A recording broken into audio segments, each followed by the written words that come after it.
Hello all, I am Anthony Crivello and I decided to do my final presentation on the Trail of Tears.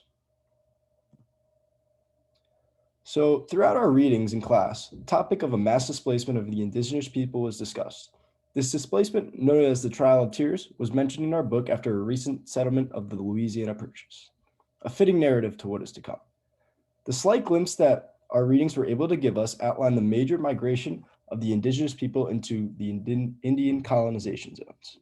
The federal government did what it does best and attempted to make it seem fair by issuing a trade to the Indians, land for land. The details that fall into the horrendous and complete inhumane sentencing of this migration was not done justice by just a few paragraphs that we were able to read.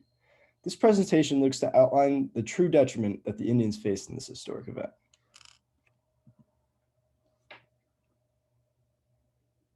So our story begins in 1830, mainly in the southeast states, where nearly 125,000 Indians lived. The conflicts arose from the simple fact that white farmers wanted the land that the Indians possessed to grow cotton. The white settlers wanted this land so bad that they went through any lengths to get it. This meant doing heinous acts such as stealing livestock, looting, burning down houses, and even committing murders. The southern states' attempts failed and the Indian problem still prevailed. This was until General Andrew Jackson was elected president. In 1830, Jackson signed the Indian Removal Act, which stated that the federal government would exchange the valuable Indian lands for recently acquired land through the Louisiana Purchase out in present-day Oklahoma. Army invasion threats caused the Indian nations to leave by foot to their new home.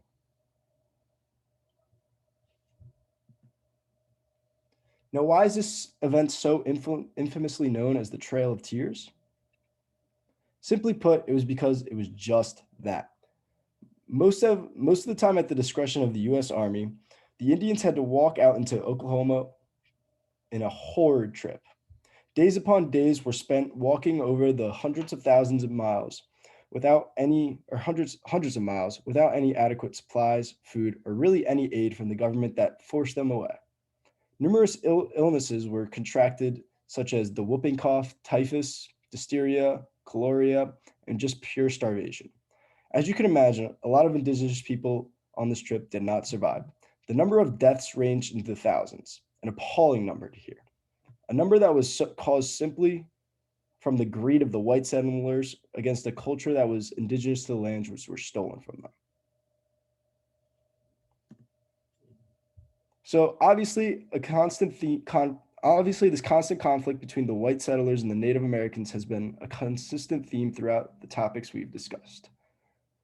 From the start of our journey, we have seen the white settlers attempt to drive out the Indians from their lands for their own prosperity. Amongst the first explorers ever to touch down in America, this was the ultimate goal from the start. Then, even wars were fought and conflicts never went away. The Indian problem, as many put it, would never go away unless they were either completely driven out of their U.S. territories or they become civilized Americans. This conflict was one that we read throughout the majority of our class because of the problems, as the U.S. government likes to put it, that the Indians caused to them. There was really no mutualism that could live amongst the two groups, and I firmly believe that this is the fact that drove the government to complete horrendous acts such as the Trail of Tears. So why does this matter? This matters because of the major flaw that bleeds through American history and how certain groups of people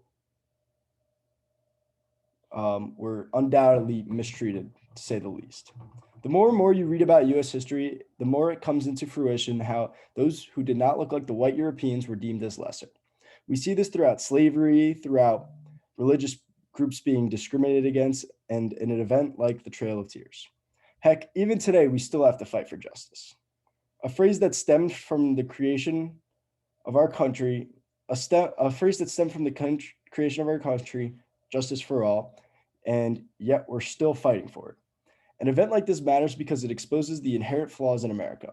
If an event that occurred in the 1800s has similarities to what we are facing today, then how could we say that we've learned from history? That is what history is there for, right? We must continue to correct our wrongs so that the phrase that this country was built on can remain true. Only then will there be liberty and justice for all. These are just my sources. Thank you all for listening.